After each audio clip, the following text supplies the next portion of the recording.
I've seen this video about Manipur, and frankly speaking, I feel sick in my stomach. I feel disgusted. All my life, whenever our women were attacked in mainland India or abused, we've stood up and we've always told the rest of India that it is not like this in Northeast. But today I feel for the first time in my life ashamed that this has happened in our backyard. The Chief Minister today has said that he's shocked after seeing the video.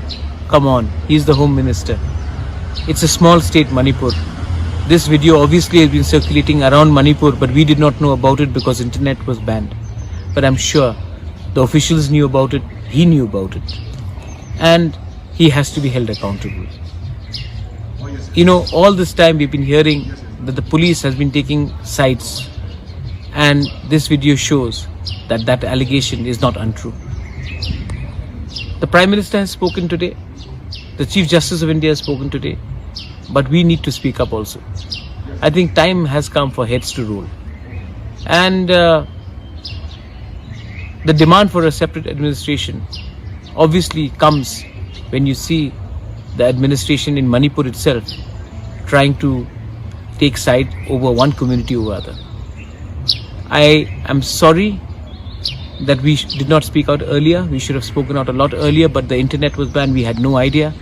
We were told something else. But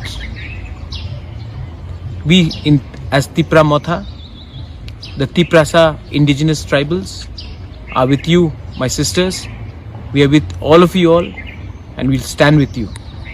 And the government of India, if they do not do something about this now, Manipur will be the experiment of hate in Manipur.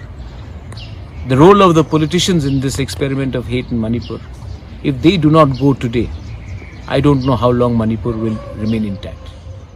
That's all I have to say.